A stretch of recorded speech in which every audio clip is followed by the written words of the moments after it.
Good morning, class. In tomorrow's class, we discussed about the basic exemption scheme and some uh, important topic of the first need, that is open loop and closed loop control system, right? So, in continuous, uh, the, then next topic is comparison between open loop and closed loop, right? जो आपने open loop और close loop का control system पढ़ा था, तो उसी के difference की अपन यहाँ पे बात करेंगे, कंपैरिजन की, right? So in open loop control system, I already told you that feedback element is absent in this open loop control system, and feedback element is always present in closed loop control system. ठीक है, ये तो पहला जो difference जो है already मैं आपको बता चुका हूँ. Second difference is an error detector is not present because in open loop control system there is no feedback. If there is no feedback, that means there is no error detector between reference input and the feedback signal, right? So there is no error detector to find out the error. But in closed loop control system, error detector is always present, right? Third difference is it is easy to construct for the open loop and it is complicated to for the construction in the closed loop. Why?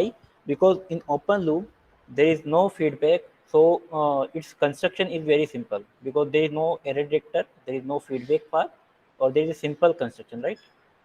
So that's why that it is easy to construct and it is complicated to construct for the closed loop, right? It is economical for the open loop and it is costly for the closed loop. Why?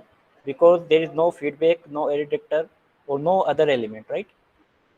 That are present in closed loop, right? That's why it is economical, and for the closed loop it is costly because of feedback element and error detector, right? Having small bandwidth because यहाँ पर जो bandwidth का जो criteria है, क्योंकि एक अच्छे control system के लिए क्या चाहिए हमको, बैंडविड्थ अच्छी चाहिए, राइट? बट ओपन लूप के लिए मेरे पास यहाँ बैंडविड्थ कम होगी और यहाँ पर क्या होगी, लार्ज बैंडविड्थ होगी. इसका मतलब कौन अच्छे से काम करेगा, that is close loop because of feedback element. That's why bandwidth will be small in open loop and bandwidth will be large in closed loop, right? It is inaccurate because the desired response we will not get, right? ये आपको जब तक desired response नहीं मिलेगा open loop में, that means it is inaccurate. और it is accurate because there is a desired response, right? जो अपन रेस्पॉन्स चाहते हैं वो आपको फाइंड आउट होगा, that's why it is accurate, right? It requires less maintenance because there are less element. It is require more maintenance because there are more element as compared to the open loop control system, right? It is unreliable. Why? Why it is unreliable? Because desired response is not obtained, and it is reliable because desired response is obtained. They consume less power. Why they consume less power? Because of less element, and they consume more power because of more element as compared to the open loop, right? That are the important difference between the open loop and closed loop, right? Uh, the next topic is industrial control examples. There are some examples that are industrial control examples, right? This topic we will cover up end of the first unit. First because यहाँ पर एक topic आएगा servo motor का, उसके बाद में मैं topic discuss करूंगा, राइट? तो ये अपन जो ये वाला टॉपिक है सबसे लास्ट में डिस्कस करेंगे, ठीक है? अब नेक्स्ट अपन बढ़ते हैं, next important topic, that is mathematical modelling of any physical system, right? तो सबसे पहले तो आपको पता होना चाहिए कि मैथमेटिकल मॉडल का मतलब क्या होता है, फिजिकल सिस्टम का क्या मतलब होता है. तो एक collection of physical objects that serve some objective is called physical system, right? कोई भी आपके पास सिस्टम है, उस पर्टिकुलर सिस्टम का कुछ ना कुछ ऑब्जेक्टिव होगा. सपोज मेरे पास फैन है, तो फैन क्या काम करता है, कूलिंग का काम करता है. कूलर क्या काम करता है, कूलिंग का काम करता है. एसी क्या काम करता है, कूलिंग का काम करता है, राइट? वॉशिंग मशीन क्या काम आती है, कपड़े क्लॉथ वॉश करने के, राइट? तो उसका एक पर्टिकुलर ऑब्जेक्टिव है, राइट? तो किसी भी फिजिकल सिस्टम, अपन किसी फिजिकल सिस्टम की बात करें तो उसका कुछ ना कुछ ऑब्जेक्टिव होता है, that is called the physical system, right? और मैथमेटिकल मॉडल का क्या मतलब होता है, उस पर्टिकुलर फिजिकल सिस्टम के लिए उसके बिहेवियर को देखने के लिए, suppose you want to see the behaviour of any system, then we represent that particular system in mathematical form, right? That is called the mathematical model, right? if suppose we have any types of physical system and we want to see the behavior of any particular system, then uh, then we must represent in mathematical equation or mathematical model to see the behavior, right? तो mathematical model मतलब कि उसकी particular physical system की पर mathematical equation find करेंगे, right? अब mathematical equation find करने के लिए जो मेरे पास फिजिकल सिस्टम होगा, तो यहाँ पर there are two types of physical system we will discuss. Number one is mechanical system, second one is electrical system. तो आपके कोर्स के अंदर there are two types of system, mechanical and electrical, right? So first we will talk about the mechanical system, right? तो first topic is modelling is that mathematical modelling, right? तो यहाँ से आपका important topic start हो रहा है. जो control system का स्टार्टिंग टॉपिक एक तरह से यहाँ से स्टार्ट हो रहा है. तो सबसे पहले आपको मैकेनिकल सिस्टम की मॉडलिंग फाइंड करेंगे, then we go for the electrical system, right? So in mechanical system are classified in two ways, translational and rotational, right? So what is in the translation motion? The motion of a body into the linear form, right? In the straight line, right? That is called the translation motion. अब उस particular translation motion के लिए there are different types of element that we will discuss. That first element is mass, क्योंकि already आप इस particular element से aware हो, that is mass. Suppose अब मैं मास का डायनेमिक बिहेवियर देख रहा हूँ, right? Suppose a mass is placed at a support, it is fix support, and if we are applying a external force, that is F, and the displacement is x, right? This is the mass m when we applied a external force F by a displacement x, right? Then if we find out this particular force, then force is given by F equal to ma. This is the mathematical equation, right? F equal to ma. But in this particular position, that acceleration is not given, displacement is given, right? We know that if F equal to ma, and we know that A equal to dv by dt, right? Right? And here V is defined by the dx by dt. So A equal to d square x by dt square. So F equal to m d square x upon dt square, right? This is the equation of any particular mass, and we applied a force F by a displacement x.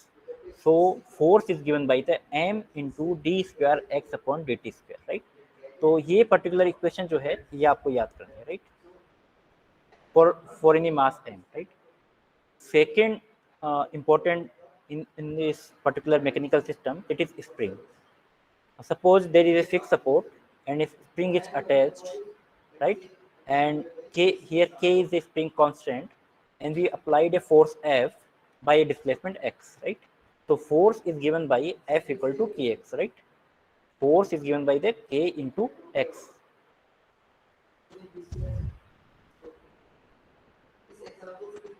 Am I audible to you all? Voice low आ रही है?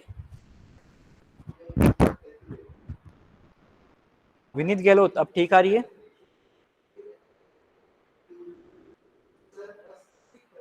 मैंने आपका chat box देखा नहीं था. Okay okay, मैंने just अभी देखा. So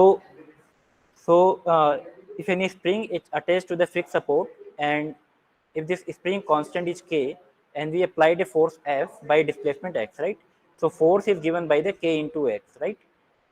So if this particular equation is called the mathematical equation, right? So first equation आपके पास कौन सी थी? F equal to m d square x by dt square, and second equation is, guys, 1 minute.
Then अपन बात कर रहे थे spring के बारे में, राइट।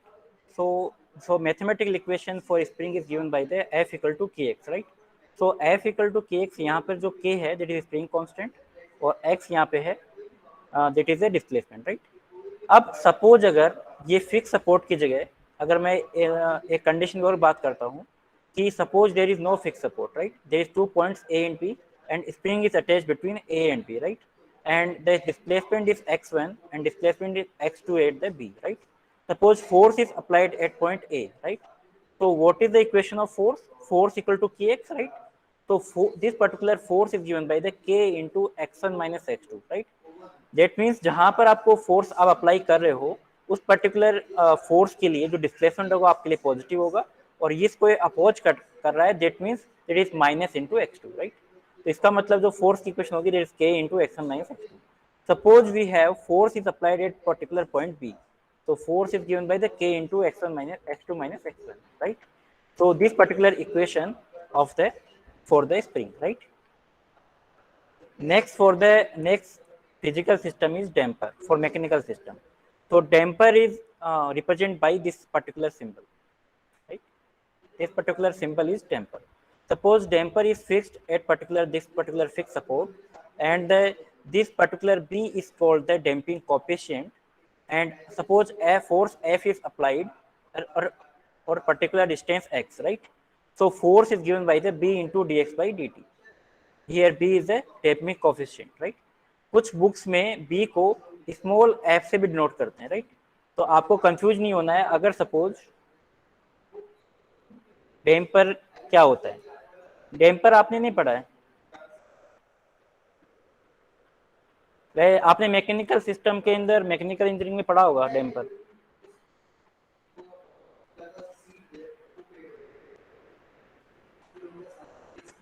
मशीन में ही पढ़ रखा हुआ डैम्पर, नहीं पढ़ रखा है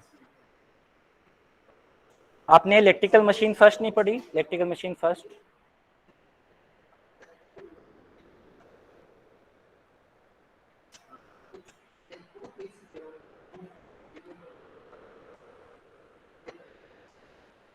पढ़ी तो है सर। तो उसमें इलेक्ट्रिकल मशीन में जाके देखना, वहां पर एक आपके पास एक सिंबल आएगा डैम्पर, तो वहां पर आप पढ़ सकते हो, ये ऑलरेडी पढ़ा है आपको, ठीक है। तो डैम्पर यहाँ से अगर डैम्पर से अप्लाई करते हैं तो यहाँ पर जो डैम्पर बी है that is damping coefficient. Damper एक तरह से जो फ्रिक्शन ये क्या फ्रिक्शन प्रोवाइड करता है, right, it provide the friction, ठीक है। अगर मान लो मेरे पास ये डैम्पर है, डैम्पर को मैं पुल कर रहा हूँ बाय डिस्प्लेसमेंट x, तो force is given by the b into D x by D t, right. अब सपोज मैं इस पर्टिकुलर डैम्पर को यहाँ पर्टिकुलर a पॉइंट है और सपोज b पॉइंट है, राइट। तो अगर x1 को सपोज मैं पुल कर रहा हूँ बाय ये force f, so this particular force is given by the b into dx1 by dt. अब ये यहाँ पर जो x2 है, ठीक है, तो x2 इसको क्या करेगा, अपोज करेगा, राइट। तो dx1 minus by dt minus dx2 by dt, right. तो इसको मैं लिख सकता हूँ b into d by D t of x1 minus x2, right. अब सपोज अगर इस पर्टिकुलर डैम्पर को मैं b से पुल करता हूँ, राइट, तो b से पुल करूंगा तो इक्वेशन क्या आएगी, f equal to b into d by D t x two minus x, right. तो आप जिस पर्टिकुलर पॉइंट पे आप पुल कर रहे हो, तो उस पर्टिकुलर पॉइंट पे आप पुल करने के बाद में, ठीक है, तो इस मतलब वो पॉइंट पे जो डिस्प्लेसमेंट आएगा पॉजिटिव आएगा, राइट। इसको आप इस तरीके से भी याद कर सकते हो, और आप इस तरीके से याद कर सकते हो कि जहां पर आप फोर्स लगा रहे हो उसके अपोजिट डायरेक्शन में ये x2 डिस्प्लेसमेंट क्या है उसको अपोज करेगा, right. That's why negative sign है, right. So there are 3 types of physical system for mechanical translation system, right? We are talking about the mechanical translation system. First is mass. For mass, equation is force is given by the m d square x by dt square, and for spring F equal to kx, and for damper F equal to b dx by dt. तो आपको 3 equation आपको याद करनी है, F equal to m d square x upon dt square, F equal to kx और F equal to b dx by dt, right? This is for the mechanical translation system, right? नाम सुना है पर basic idea नहीं है यार ऐसे। आप एक बार मशीन में जाके डैम्पर आप पढ़ना,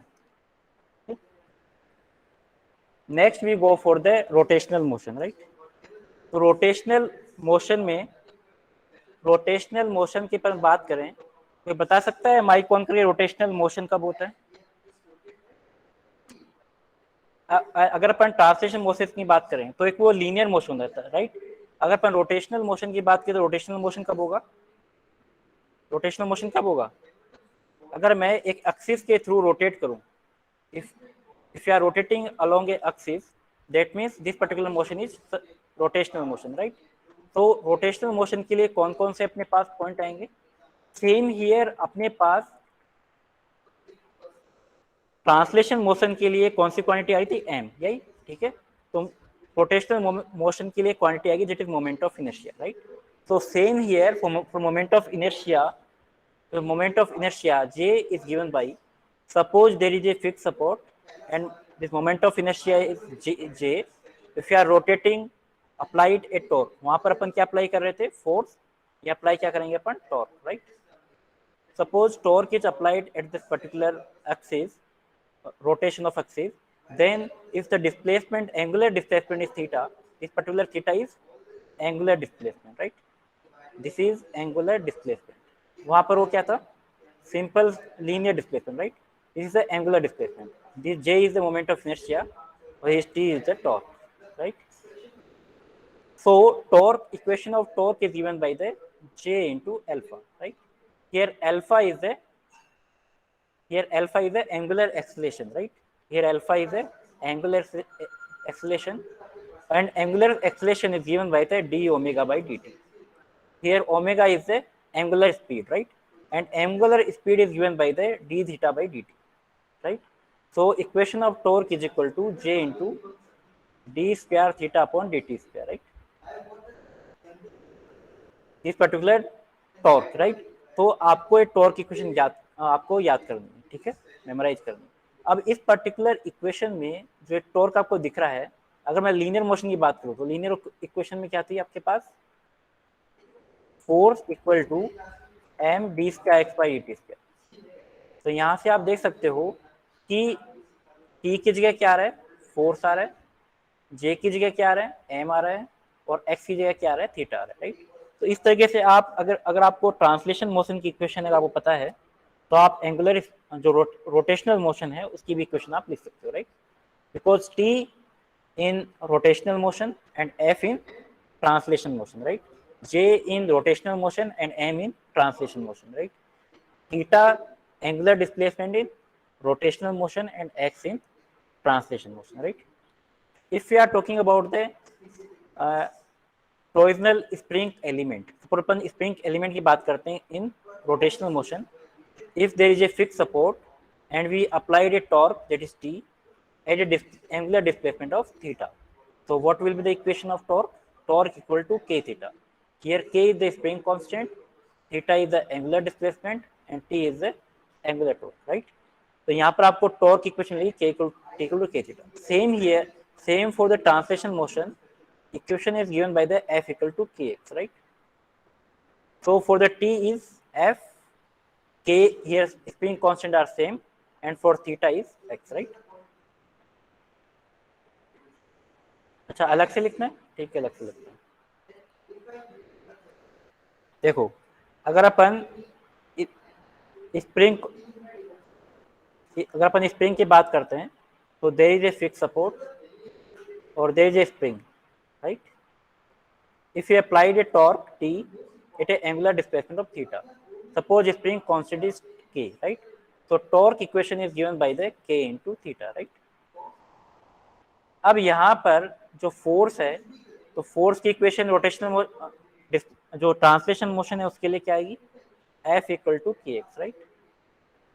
तो यहाँ पर आप देख सकते हो, मैंने बताया था T in rotational motion is equivalent to F, here k is the same quantity and theta is equivalent to x, right?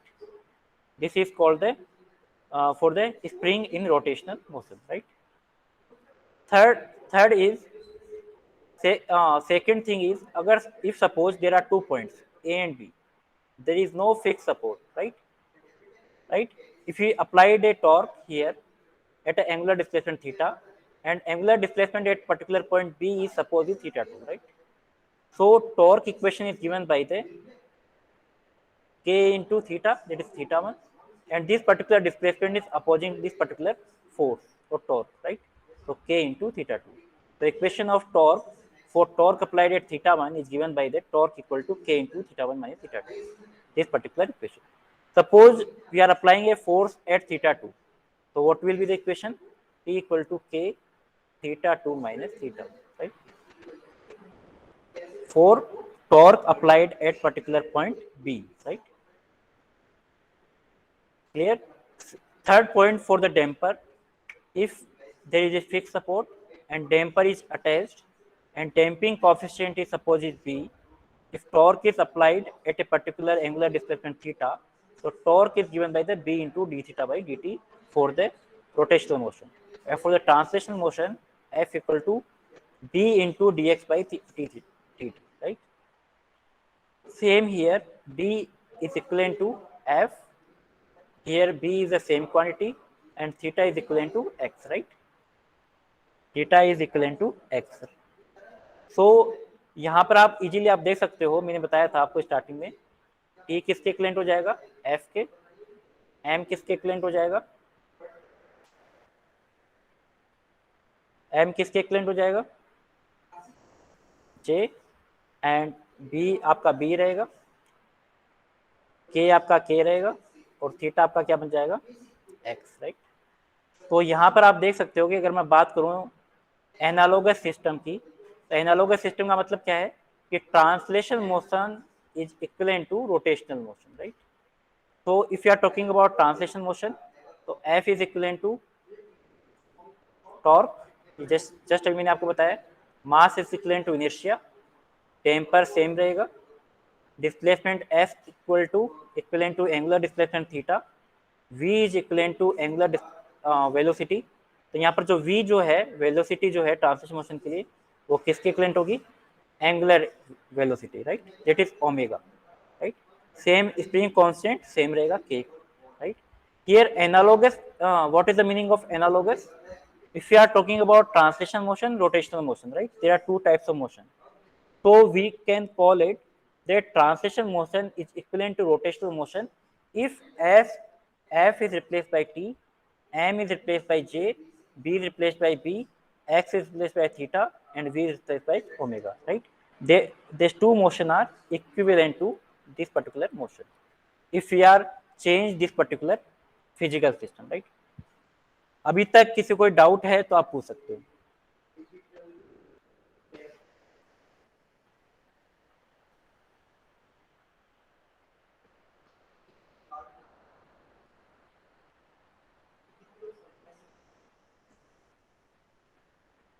Guys, please respond in chat box.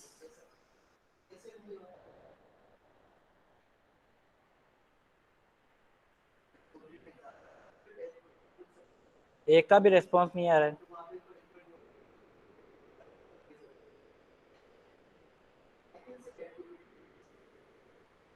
Very good. Next topic is D'Alembert principal.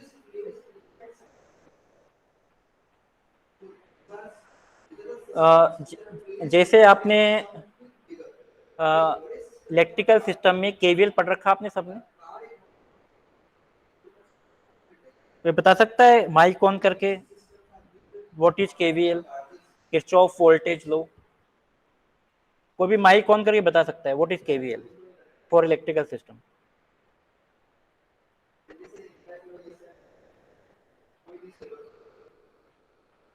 आपने KVL तो पढ़ रखा है ना, मैं आपसे KVL पूछ रहा हूँ, व्हाट इज केवीएल? कोई भी माइक ऑन करके बता सकता है.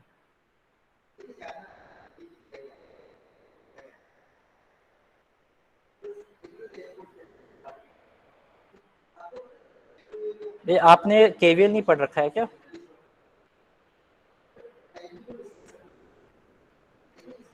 Am I audible to you all? Algebraic sum of voltage in a closed loop is zero. Sum of all voltage across all element is equal to the sum of voltage across all element is always equal to zero. ये नहीं आएगा बेटा. We need sum of voltage across all element is equal to voltage voltage applied, right, ये नहीं आएगा। Algebraic sum of voltage in close loop is zero, Vishwesh का सही है, विनीत गहलोत आपका सही नहीं है। वोल्टेज अक्रॉस जो एलिमेंट होते हैं उनका सम जो है टोटल वोल्टेज अप्लाइड के इक्वल आता है, राइट। या फिर इसको अपन कह सकते हैं algebraic sum of voltage around any close path is equal to zero, right. तो सेम हियर, जिस प्रकार से आपने केबल पढ़ रखा है for any electrical system, right, इसी तरीके से for mechanical system there is a law is called D'Alembert's principle, right. So for the D'Alembert principle की अपन बात करते हैं, for any body the algebraic sum of external applied forces and the forces resisting the motion in any given direction is zero. इसका मतलब क्या हुआ कि अगर सपोज किसी बॉडी पर मैं कोई एक्सटर्नल फोर्स अप्लाइड कर रहा हूँ, राइट, तो जितने भी मैं फोर्स अप्लाइड कर रहा हूँ F1 और F2 F3, राइट, तो इनका जो सम है जो है, राइट, और जो रजिस्टिंग फोर्स जो अप्लाइड कर रहा है, रजिस्टिंग फोर्स किस में आएगा, रजिस्टिंग फोर्स माइनस में, तो इनका सम टोटल सम क्या होगा, जीरो होगा। सेम केवीएल, मतलब एक तरीके से अगर मैं इसको केवीएल से कंपेयर करने की कोशिश करूं, राइट, तो जितने भी आपके वोल्टेज सोर्स आपने, करंट सोर्स आपने लगाए हैं, these are the external force, right, in mechanical system, right. वहां पर आपने आर एल सी पढ़े होंगे, right, R L C element, right, तो इनके क्रॉस जो वोल्टेज ड्रॉप आएगा उसको आप इक्वेट कर देते हो, राइट। सेम हियर, यहाँ पर भी एलिमेंट है mass, damper and spring, these are the same here RLC in electrical system, same here the M, B और K, these are the resisting force, right। तो अगर मैं बात करूं तो वहां अगर वोल्टेज था तो यहाँ पर क्या होगा, फोर्स होगा, यहाँ पर RLC तो थे, यहाँ पर क्या होंगे, MB के। कहीं पर भी लिखा नहीं है बट मैं आपको बता रहा हूँ तो आपको इजी रहेगा समझने में, right. So for any mechanical system, for any body, the algebraic sum of externally applied forces और जो इनको रजिस्ट कर रहे हैं, वहां पर भी इलेक्ट्रिकल सिस्टम में क्या था, जो आरएलसी थे उनको अपोज करे थे, उनको वो जो आपकी पावर कंज्यूम करे थे, राइट, जितनी आपने पावर दी है उसको आप कंज्यूम करे थे। सेम हियर, जितना आप एक्सटर्नल फोर्स अप्लाई करोगे, जो एमबी के एलिमेंट्स हैं उनको क्या करेंगे, अपोज करेंगे, राइट। तो उनका जो टोटल सम होगा that is equal to zero, right. ये आपको समझ में आ गया D'Alembert's प्रिंसिपल।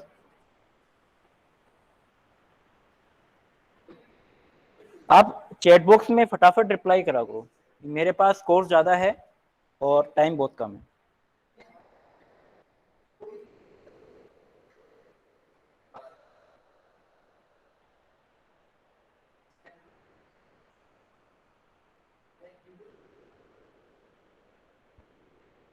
Very good. अब अपन बात करते हैं, राइट। सपोज मैं एग्जांपल ले रहा हूँ, there is a mechanical system, ये स्टैंडर्ड मैकेनिकल सिस्टम है, right, this is the standard mechanical system, standard mechanical system. अब इस सिस्टम को आपने समझ लिया तो आपके आने वाले जो क्वेश्चन है बहुत इजीली होंगे, राइट। तो अब अच्छे से समझना जो मैं बताने जा रहा हूँ, right. There is a fix support and there is a spring attached this fixed support and spring constant is K, right. There is a damper is attached in this particular fixed position and damping coefficient is P, right.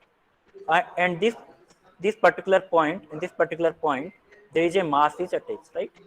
If we applied a force through this mass is M, that means externally force is applied, that is F, right, by a displacement is, that is X, right. So in this particular mechanical system, what is the force, that is N, right. So externally applied force, इसको मैं क्या कहूँगा, that is F, right. इसको मैं अलग से page में समझा दूँ तो आपको और क्लियर होगा। सपोज मान लो कि आपके पास किसने कहा था कि वो वहाँ पर क्या है कि थोड़ा सा मिक्सअप हो जाता है, तो मैंने यहाँ समझा देता हूँ आपको।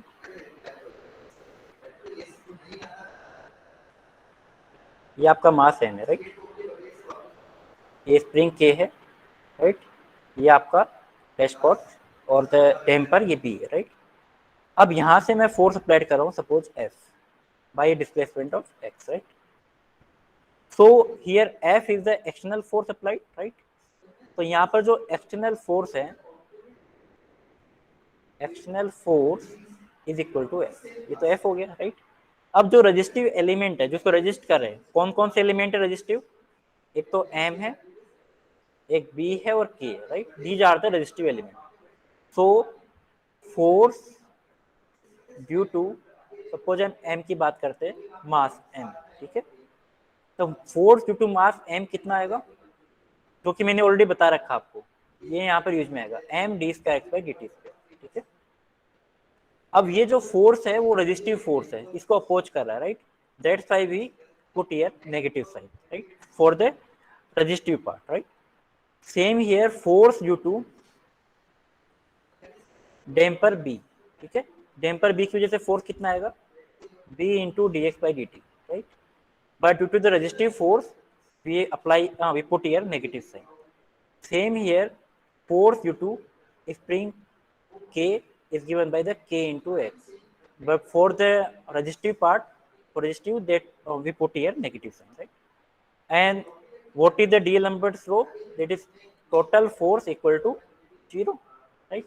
तो total force क्या आ जाएगा, F minus m d square x upon dt square minus b into dx by dt minus k into x equal to 0, right. So force is equal to, अगर मैं माइनस की जितनी भी टर्म्स है उसको right hand side लेके जाऊंगा तो क्या बन जाएगा, M square D X upon D T square plus B into D x by D T plus K into X, right. This particular equation is very very important. This particular equation for the standard mechanical system, for not for the mechanical translation system, rotational की बात नहीं करें अपन, mechanical translation system.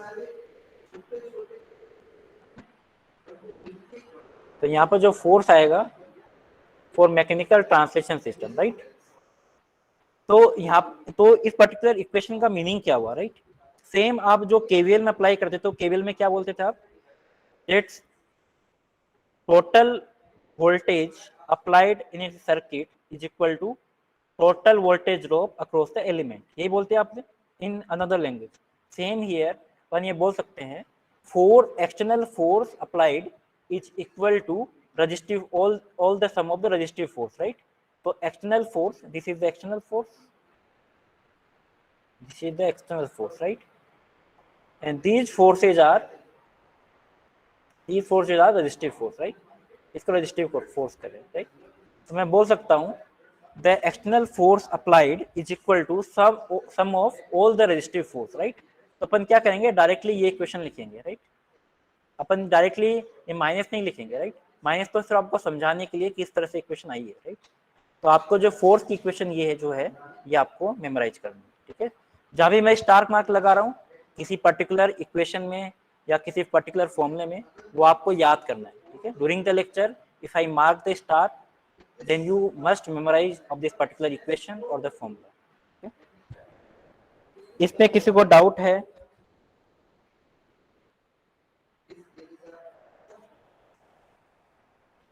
Doubt in this equation, in this particular formula?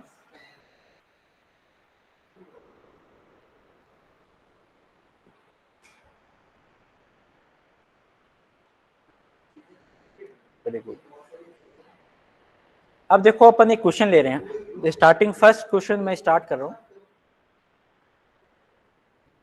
सबसे पहले मैं आपको दोबारा बता देता हूँ कि अगर आपको क्लास के अंदर जितने भी स्टूडेंट्स यहाँ पर हैं वो फिजिकली और मेंटली दोनों तरीके से प्रेजेंट रहे, ठीक है। क्योंकि मैं आपसे अगर क्वेश्चन कुछ पुट आउट करूंगा और आप नहीं बता पाओगे, आपकी अटेंडेंस नहीं लगेगी, राइट। तो फिजिकली और मेंटली यहाँ पे प्रेजेंट रहना है। जो मैं डेली बेसिस पे पढ़ा रहा हूँ वो आपको पढ़ के जाना है, ठीक है। अगर किसी भी क्वेश्चन में किसी भी पर्टिकुलर पार्ट पे आपको प्रॉब्लम आती है तो आप पूछ लिया करो, क्योंकि अगर आप इसको दोबारा रिवाइज करोगे, राइट, तो रिवाइज करने में प्रॉब्लम क्या आएगी, ये कंट्रोल सिस्टम में मैकेनिकल सिस्टम कैसे आ गए। विनीत गहलोत का बहुत अच्छा क्वेश्चन है, ये कंट्रोल सिस्टम में मैकेनिकल कैसे आ गए। सी कि कोई भी आपका जो फिजिकल सिस्टम है, कोई भी फिजिकल सिस्टम, ठीक है, तो फिजिकल सिस्टम को समझने से पहले आपको मैकेनिकल सिस्टम की रिक्वायरमेंट पड़ेगी। मान लो आपके पास वॉशिंग मशीन है, राइट। अब वॉशिंग मशीन में सिर्फ और सिर्फ इलेक्ट्रिकल का पार्ट नहीं होता है, ठीक है। अगर मैं बात करूँ सिर्फ और सिर्फ आप सप्लाई का जो पार्ट है या मोटर का जो पार्ट है वो आपका इलेक्ट्रिकल पार्ट मान सकते हो, बाकी सारा सिस्टम जो है मैकेनिकल का है, राइट। तो मैकेनिकल सिस्टम को तो आपको समझना ही पड़ेगा किसी फिजिकल सिस्टम को समझने के लिए। तो we must aware about the mechanical as well as electrical system for any physical system. यहाँ पर आपको मैकेनिकल पार्ट यहाँ पे आपका बहुत कम है। एक्चुअल में कंट्रोल सिस्टम जो सब्जेक्ट है वो आपके मैकेनिकल में भी है, बट वो कंट्रोल सिस्टम के नाम से नहीं है, वो मैकाट्रॉनिक्स के नाम से है। वहाँ पर नाम है मैकेनिकल प्लस इलेक्ट्रॉनिक्स, राइट। तो जो मैकेनिकल जो स्टूडेंट जो हैं 5th सेमेस्टर में वो भी कंट्रोल सिस्टम का इलेक्ट्रिकल वाला पार्ट पढ़ते हैं, राइट। इसी सेम हियर आपको इलेक्ट्रिकल सिस्टम को आपको डिजाइन करना है, कोई भी सिस्टम को डिजाइन करना है तो कुछ कॉन्सेप्ट जो है आपको मैकेनिकल सिस्टम को आपको सीखने पड़ेंगे, वरना आप इलेक्ट्रिकल सिस्टम जो है डिजाइन नहीं कर सकते हो, राइट। उनकी आपको फंक्शनिंग आपको समझनी पड़ेगी, राइट। तो mechanical system is important with the electrical system, right? So mechanical system with electrical system is the most important part for any designing of any system, right? तो आपको मैकेनिकल सिस्टम थोड़ा बहुत आपको पढ़ना पड़ेगा और ये आपके सिलेबस में है, ठीक है। अब अपन फर्स्ट क्वेश्चन पे आते हैं। तो फर्स्ट क्वेश्चन, इस पर्टिकुलर फर्स्ट क्वेश्चन में आपको क्या क्या गिवन है, राइट। आपको यहाँ पर एक फिक्स सपोर्ट दे रखा है, ठीक है। ये मैं अलग से आपको बना रहा हूँ तो आपको समझ में आ जाएगा। ये आपको एक फिक्स सपोर्ट दे रखा है, ठीक है। एक फिक्स सपोर्ट से एक स्प्रिंग अटैच है, इसको सिस्टम को देखिए घबराना नहीं है, इतना टिपिकल सिस्टम कैसे है, ठीक है। बहुत सिंपल सिस्टम है, ठीक है। कैसे अप्लाई करना है वो मैं आपको बताऊंगा, ठीक है। स्प्रिंग कांस्टेंट K1 है, ठीक है। इस पर मास ये अटैच है, राइट। मास क्या है M1, ठीक है। अब जब भी फोर्स आपको गिवन होगा ऑलवेज मास के ऊपर होगा, राइट। स्प्रिंग के ऊपर कोई फोर्स नहीं होगा, राइट। तो मास के ऊपर इसने फोर्स क्या लगाया है F1 और डिस्टेंस क्या है x1, ठीक है। जहां भी आपको फोर्स गिवन होगा वहां पे डिस्प्लेसमेंट भी देगा, displacement x1।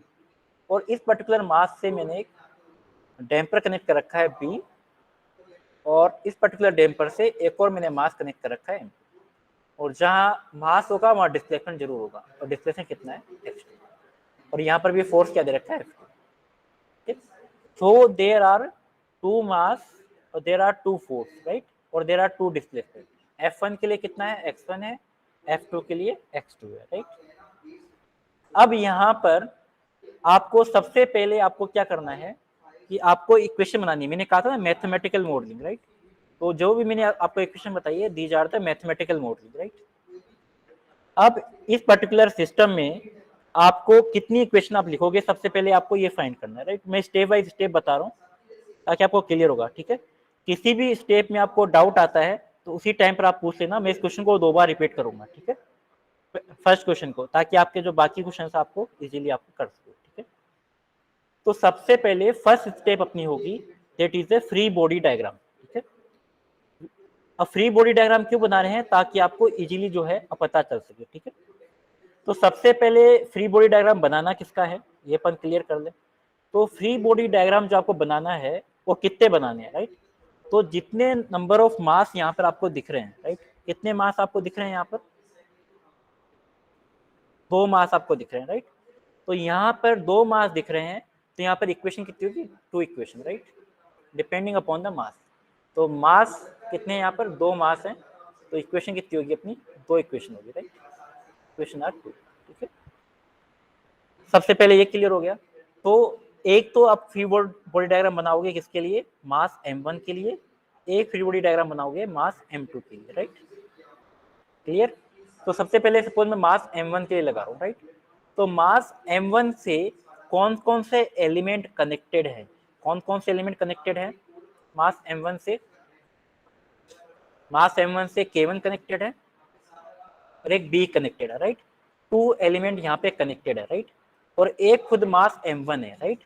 So there are 3 element for mass m1 itself mass m1 K1 and B, right. तो सबसे पहले मैंने ये आइडेंटिफाई किया कि कितने यहाँ पर जो एलिमेंट जो है मास m1 से कनेक्टेड है। मास m1 खुद है, एक k1 है और b है, राइट। और इस पर्टिकुलर मास पे फोर्स कितना अप्लाइड हो रहा है, F1, राइट। इसका मतलब क्या है, अगर मैं फोर्स F1 की बात करूं इस पर्टिकुलर मास के लिए, तो F1 क्या है, एक्सटर्नल फोर्स। तो we applied the D'Alembert principle for mass m1, right. मैंने क्या बोला आपको, we apply D'Alembert principle for mass m1, right. तो मास m1 के लिए मैं अगर फोर्स अप्लाइड करता हूं, तो डी एलम्बर्ट प्रिंसिपल अप्लाई करता हूं, तो डी एलम्बर्ट प्रिंसिपल क्या बोलता है, that is external force applied is equal to sum of all the resistive forces, right. ये बोलते हैं अपने। इसका मतलब अगर मैं फोर्स की बात करूं F की, तो force due to P, force due to m1 and force due to what is k, right, k1, right। ये क्वेश्चन किस किस को समझ में आई है, किस किस को नहीं आई, अभी क्लियर कर देना, क्योंकि मैं फिर आपको प्रॉब्लम होगी। ये क्वेश्चन सबको समझ में आ गई है, चैट बॉक्स में आप लिख दो। मैं स्टेप बाय स्टेप चल रहा हूँ, इजीली वन बाय स्टेप। इसको डाउट आए तो आप पूछ लेना, राइट। ये क्वेश्चन क्लियर है सबको। External force applied is equal to resistive forces, और रजिस्टिव फोर्स किस किस के कारण होगा, जो उससे अटैच होंगे, राइट। इटसेल्फ मास m1, k1 और p, राइट। fb का मतलब क्या है, force due to b, force due to m1 and force due to k1, right. अब फोर्स ड्यू टू b अपन क्या लिखेंगे, अपन सॉरी पहले अपन फोर्स ड्यू टू m लिखते हैं।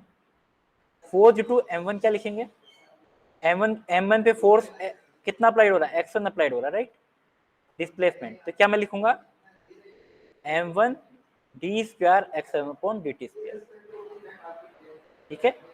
k1 की बात करूं तो k1 से देखो एक पॉइंट तो यहाँ पर x1 अप्लाइड हो रहा है, इस तरीके से है, ये आपका कांस्टेंट है, ये k1 है, और यहाँ पे अप्लाइड हो रहा है x1। तो आप क्या लिखते हो, k1 को k1 इंटू x1, राइट, ये लिखते हो। तो मैं यहाँ पे क्या लिखूंगा, k1 इंटू x1। अब देखो b के लिए, देखो अब b के लिए प्रॉब्लम क्या है, b into D x by D T होता है, बट b के लिए यहाँ पे कितना फोर्स अप्लाइड हो रहा है, x1, यहाँ पे कितना है, x2। तो मास m1 और m2 दोनों के बीच में कनेक्टेड है, और अप्लाइड कितना हो रहा है, x1। तो इसका मतलब b की पोजीशन क्या है, ये मेरे पास b है, इसको अच्छे से समझना, ये b है, ये पॉइंट पे x1 है, इसको a पॉइंट मान लेता हूँ, ये पॉइंट पे x2 है, राइट। फोर्स कहाँ पे अप्लाइड हो रहा है, यहाँ पे। अब देखो फोर्स मैं नीचे वाला नहीं देखूंगा, क्यों, बिकॉज मैं सिर्फ ये फोर्स जो F1 अप्लाइड हो रहा है इसकी वजह से देख रहा हूँ, right. Force due to F1 देख रहे हैं, तो उस F1 पे अगर ये F1 फोर्स लग रहा है, तो मुझे चैट बॉक्स में लिख के बताओ कि डैम्पर के लिए इक्वेशन क्या होगी। If we applied force at F1 to displacement x1, if this particular point B is x2, so what is the equation of force due to B? Chat box में लिख के बताओ मुझे कितनी क्या इक्वेशन होगी।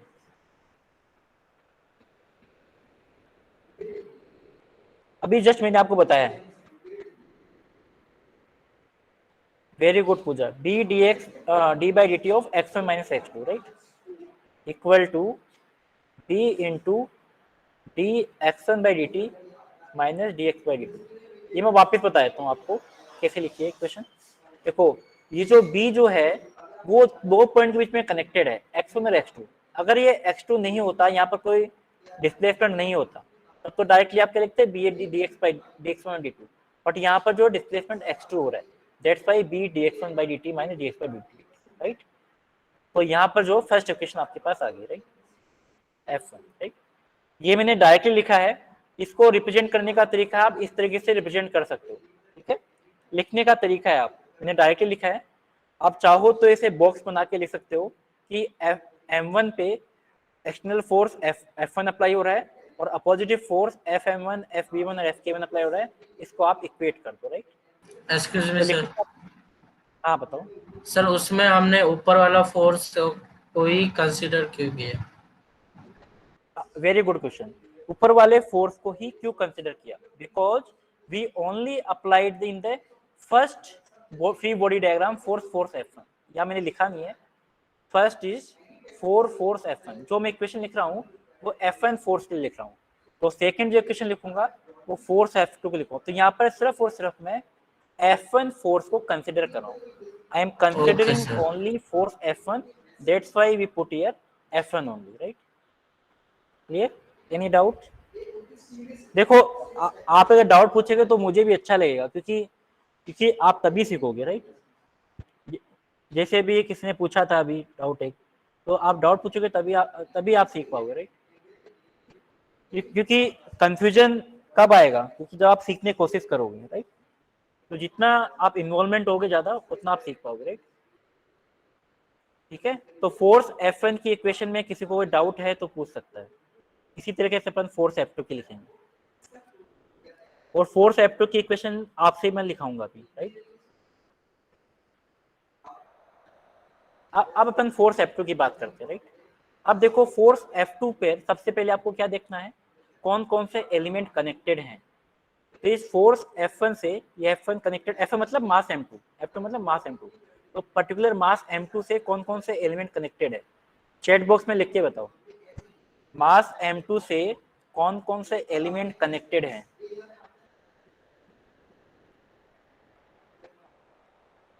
आपके सामने डायग्राम है, डायग्राम देख के आप बता सकते हो इजीली कौन कौन से एलिमेंट कनेक्टेड है मास M2 से। M2 and B1, very good.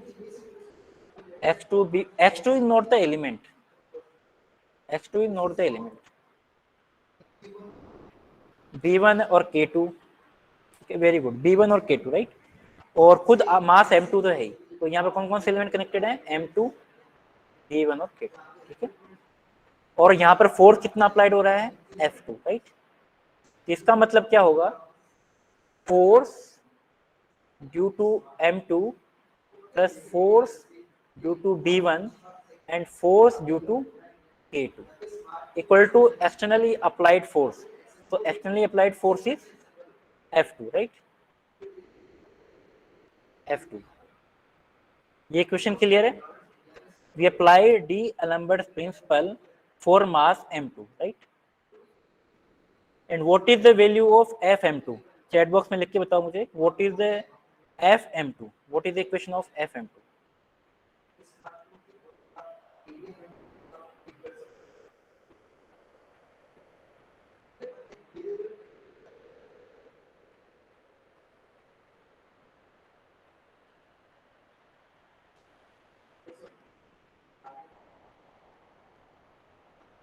M2 d square x2 by dt square, very good. तो M2 के लिए इक्वेशन क्या आएगी? M2 d square x2 upon dt square, very good. What is the FB1? FB1 क्या आएगा?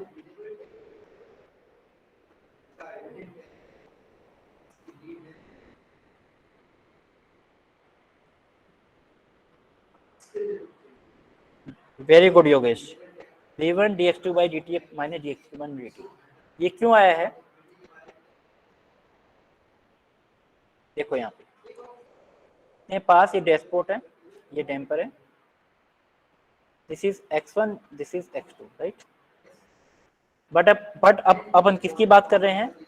x2 पे force applied कर रहे हैं, राइट? तो x2 पे अगर फोर्स अप्लाइड कर रहे हैं तो इक्वेशन क्या आएगी? B फोर्स ड्यू टू, इसको अपन B मान लेते हैं, B था या B2 था, देखे ना, B था ही था ना, B1 है, सॉरी B1, ठीक है? तो जो भी यहाँ पे नोटेशन दे रखा है आप नोटेशन ले सकते हो FB1, राइट? तो FB1 इक्वल टू B, अब यहाँ पर फोर्स अप्लाइड हो रहा है, वो पार्ट आपका पॉजिटिव आएगा dx2 by dt, और ये इसको अपोज कर रहा है, तो B dx1 by dt, right? इसको मैं क्या लिख सकता हूँ? B d by dt of short form में x2 माइनस x, राइट? अब कोई भी इक्वेशन लिखो एक ही बात है, राइट? मैं यहाँ पे क्या लिखूंगा? B dx2 by dt minus dx1 by dt, तो B d by dt of x2 minus, what is the FK2?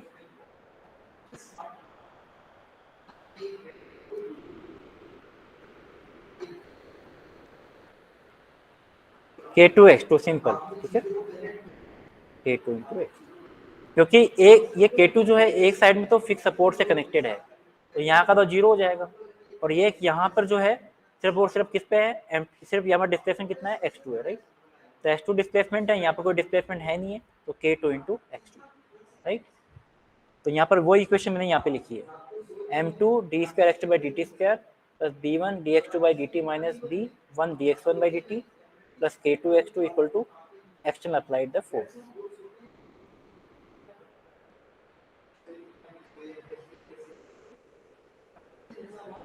इन दोनों इक्वेशन में किसी को कोई डाउट है तो वो पूछ सकते हैं। ये बहुत इंपॉर्टेंट क्वेश्चन है, ये फर्स्ट क्वेश्चन है, क्योंकि इस तरह के क्वेश्चंस एग्जाम्स में आते हैं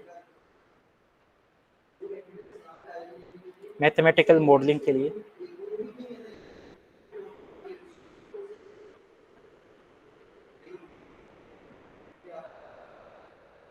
no doubt, then we go for the next question.